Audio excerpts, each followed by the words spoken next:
My self Sonia Singh, assistant professor Bharati college. आज मैं आपके सामने क्लोव के बारे में बताने जा रही हूँ कि जो हमारी क्लोव ड्रग होती है वो हमारी उसके सिनोनिम्स होते हैं, क्या उसका बायोलॉजिकल सोर्स है, कौन से एक्टिव कंस्टिट्यूएंट्स रिस्पॉन्सिबल होते हैं थेराप्यूटिक इफ़ेक्ट प्रोड्यूस करने के लिए, और उसका हम लोग किस तरीके से यूज़ करते हैं डिसीज़ेस में क्योर करने के लिए।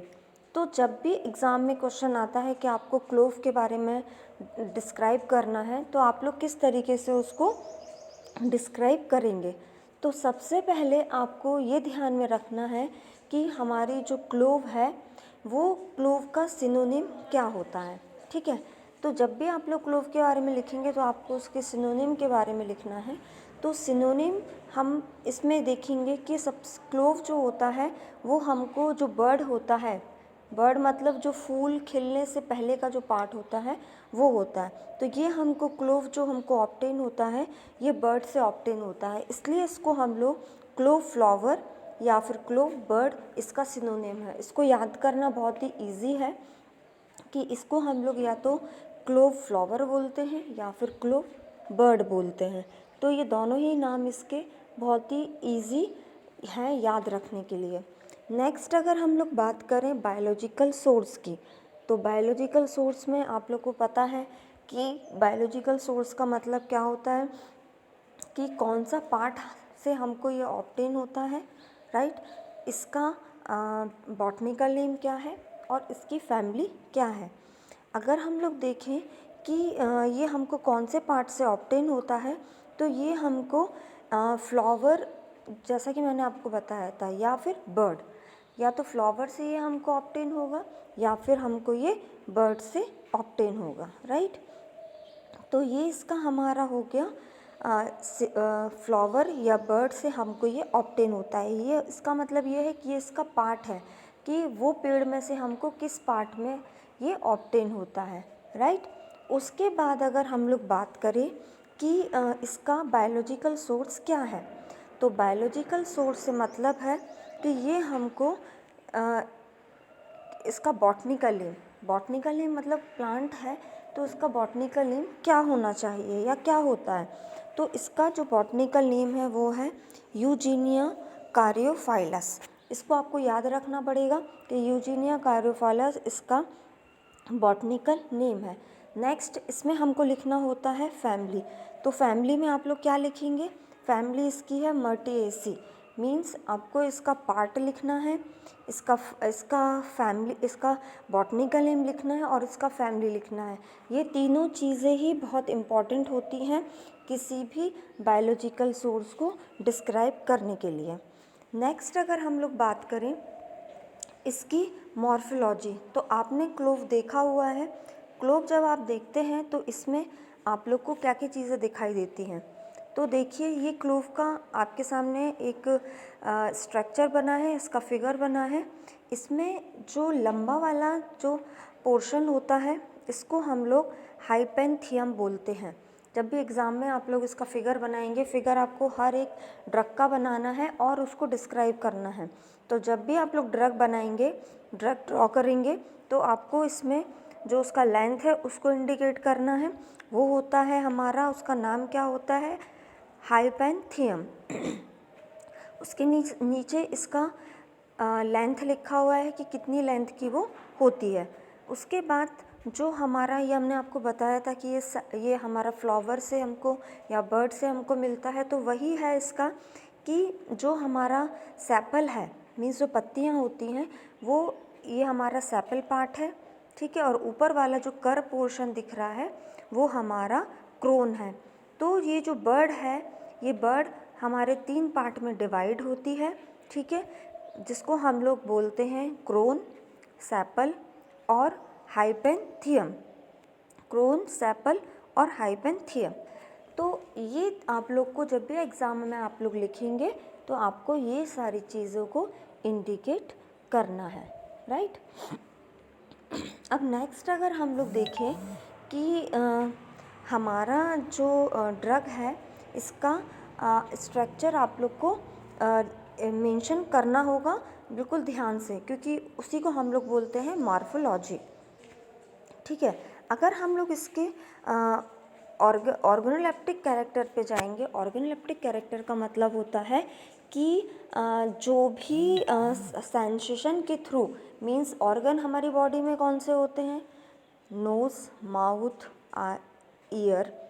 ठीक है, ये जो भी ऑर्गन से हम लोग आइडेंटिफाई करते हैं किसी भी ड्रग को, उसको हम लोग ऑर्गेनोलेप्टिक कैरेक्टर बोलते हैं। जैसे कि अगर हम लोग कलर किसी का बता रहे हैं, तो इसका मतलब है कि हम लोग आँख से देख के उसको बता रहे हैं, तो आइस हमारी क्या है, ऑर्गन है। ऑर्डर मतलब स्मेल हम लोग किससे देख के बताते हैं, अपनी नाक से, राइट। तो वो हम लोग नोज़ के थ्रू उसको आइडेंटिफाई करते हैं। नेक्स्ट आता है टेस्ट हम लोग किससे इंडिकेट करते हैं, अपनी टंग से। तो वही हमको इसके अंदर लिखना है कि हमारी जो ड्रग है उसका क्या क्या कैरेक्टर है। तो कलर देखें तो लौंग आपने देखा हुआ है, उसका कलर डार्क ब्राउन होता है। ठीक है, वो लिखेंगे आप लोग। ऑर्डर में लिखेंगे, ऑर्डर क्या होता है इसका, एरोमेटिक, मीन्स इनके अंदर वोलेटाइल कंटेनिंग ड्रग्स हैं। एरोमेटिक मतलब जो हमको एरोमा देती है, स्मेल देती है। तो ये सारी चीज़ें हमको स्मेल प्रोवाइड करती है, इसलिए हम लोग इसके ऑर्डर में लिखते हैं एरोमेटिक। नेक्स्ट अगर हम लोग बात करें टेस्ट की, तो इसका टेस्ट कैसा होता है, स्पाइसी मतलब इसको हम लोग मसाले में भी यूज़ करते हैं, इसलिए हम लोग इसको बोलते हैं स्पाइसी। नेक्स्ट अगर हम लोग इसके माइक्रोस्कोपी पे जाते हैं, तो माइक्रोस्कोपी अगर हम लोग देखें, तो जब हम लोग माइक्रोस्कोपी का मतलब ये होता है, ये आप लोग को अगर ड्रग अगर पूछ नहीं रहे हैं तो इस चीज़ को आपको नहीं लिखना है, लेकिन एक सुपरफिशियल व्यू के लिए आपको बता देती हूँ। माइक्रोस्कोपी मतलब जिसको हम लोग माइक्रोस्कोप के द्वारा देखते हैं। तो अगर आप अपनी ड्रग को, क्लोव को, अगर उसका सेक्शन कट करते हैं, उसको काटते हैं थिन लेयर में और उसको माइक्रोस्कोप के अंदर उसको देखते हैं, तो वो वो एक कई लेयर में डिवाइड हमको दिखाई देती है। तो वो कौन कौन सी लेयर होती हैं जिसमें हमको हमारी जो ड्रग है वो डिवाइड होती है।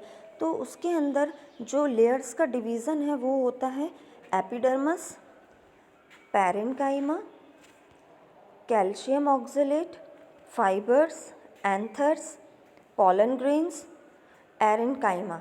तो इतने पार्ट्स में हमारी जो ड्रग है उसका क्या होता है, डिवीज़न होता है।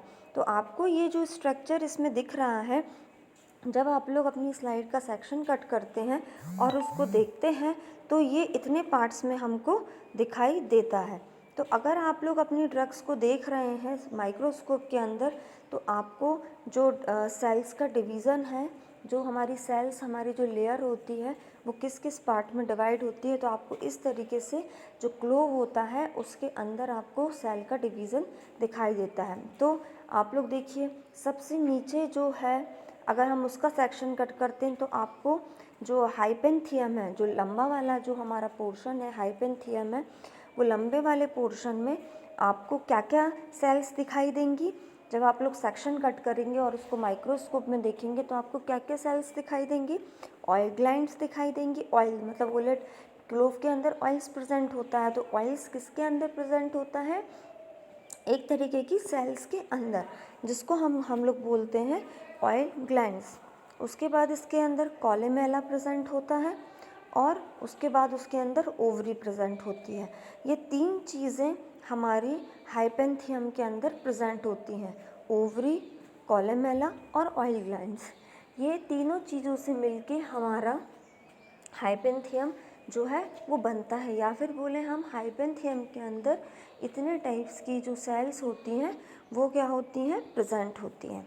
नेक्स्ट अगर हम लोग बात करें कि क्रोन के अंदर कौन कौन सा डिवीज़न या कौन कौन सी टाइप्स की सेल्स प्रेजेंट होती हैं, तो जो क्रोन है उसके अंदर हमारी कॉलरा, स्टेमियोक्स, पैटल्स, ये टाइप्स की जो सेल्स का अरेंजमेंट है, लेयर है, वो हमको दिखाई देता है।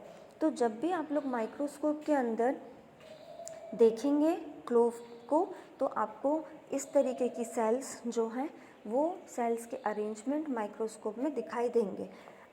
तो इतना सब आप लोग को अपने ड्रग के अंदर लिखना रहेगा, राइट। उसके बाद अगर हम लोग बात करें कि अगर आपको क्लोव को अगर आपको टेस्ट लगाना है कि हमारी जो ड्रग है वो क्लोव की है कि नहीं है, तो आप लोग क्या क्या टेस्ट लगाएंगे। आप लोग उसके अंदर टेस्ट फॉर यूजिनॉल, टैनिन, ये सारे आप लोग टेस्ट उसके अंदर लगा सकते हैं। लेकिन उससे पहले हमको ये आपको तब लिखना है जब आपके पास ज़्यादा नंबर का क्वेश्चन आता है। अदरवाइज़ आपको अगर कोई पूछ नहीं रहा है तो आपको ये सब टेस्ट और इसका माइक्रोस्कोपी को मेंशन नहीं करना है। आप केवल इसकी मॉर्फोलॉजी लिखेंगे स्ट्रक्चर ड्रॉ करके, और उसके बाद आप आ जाएंगे केमिकल कंस्टिट्यूएंट पे। तो यहाँ पे आपको जो केमिकल कंस्टिट्यूएंट्स दिख रहे हैं, तो केमिकल कंस्टिट्यूएंट्स में मैंने आपको बताया था कि हम लोग इसके अंदर जो केमिकल्स प्रेजेंट होते हैं, मींस जो एक्टिव केमिकल प्रेजेंट होते हैं जिसके कारण इसकी फार्माकोलॉजिकल एक्टिविटी होती है, उसके बारे में हम लोग स्टडी करते हैं, राइट।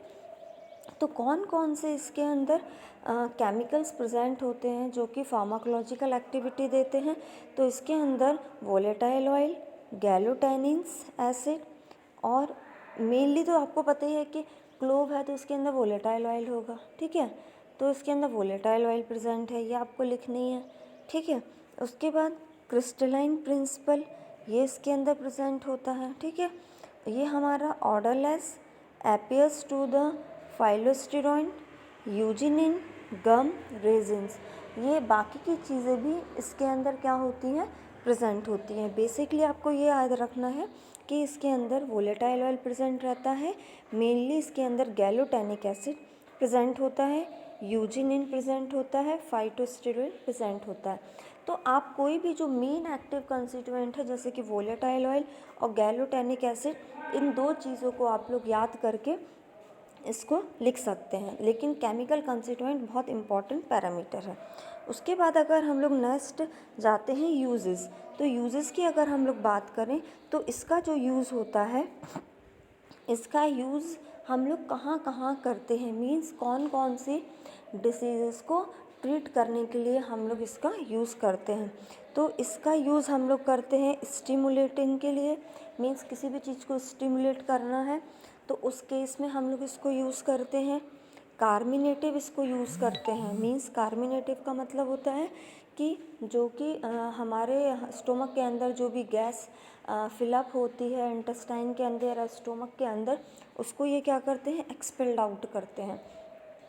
तो हम लोग इसको एज अ स्टिमुलेंट यूज़ करते हैं और एज अ कार्मिनेटिव भी इसको यूज़ करते हैं। उसके बाद अगर हम लोग बात करें तो इसको हम लोग डेंटल, सबसे इम्पॉर्टेंट चीज़ कि अगर दांतों में अगर हमारे दर्द होता है तो इसको हम लोग डेंटल कैरीज के लिए भी इसको हम लोग यूज़ करते हैं। नेक्स्ट यूज़ इसको हम लोग एज अ फ्लेवरिंग एजेंट भी करते हैं, और इसको एज अ एंटीसेप्टिक भी इसको हम लोग यूज़ करते हैं। तो जो क्लोव होता है उसका बहुत सारा यूजेस है। नॉर्मल हम लोग अपने घर में जब खाना बनाते हैं उसमें भी इसको एज अ स्पाइसेस यूज़ करते हैं, और फ्लेवरिंग एजेंट बहुत सारे यूज़ तो आपको खुद भी पता है कि क्लोव को हम लोग कहाँ कहाँ यूज़ करते हैं, ठीक है। तो बेसिकली अगर देखा जाए तो इसको हम लोग अगर हम लोग मेडिकल टर्मिनोलॉजी में यूज़ करने की बात करें तो इसको डेंटल केयरीज मतलब दांतों के दर्द के लिए भी हम लोग इसको यूज़ करते हैं, और ये एंटीसेप्टिक की तरह भी वर्क करता है। तो जब भी आप लोग एग्ज़ाम में आप लोग को अगर क्लोव ड्रग आती है तो आप लोग को क्लोव के बारे में क्या क्या चीज़ें डिस्क्राइब करना रहेंगी। आपको क्लोव के बारे में आपको सबसे पहले उसका सिनोनिम लिखना है। अगर वो कुछ नहीं पूछ रहा है, अगर पूछ रहा है शॉर्ट नोट ऑन क्लोव, तो आपको सबसे पहले उसका सिनोनिम लिखना है, ठीक है। उसके बाद उसका बायोलॉजिकल सोर्स लिखना है, ये सबसे इम्पॉर्टेंट होता है बायोलॉजिकल सोर्स। उसके बाद उसका मॉर्फोलॉजी कैरेक्टर, मॉर्फोलॉजी कैरेक्टर मतलब वो हमारा ड्रग का फिगर आता है उसके अंदर, उसके क्या क्या उसके कैरेक्टरिस्टिक हैं, मीन्स उसका साइज़, ऑर्डर, कलर, टेस्ट, ये सारा पैरामीटर उसके अंदर इंक्लूड होता है।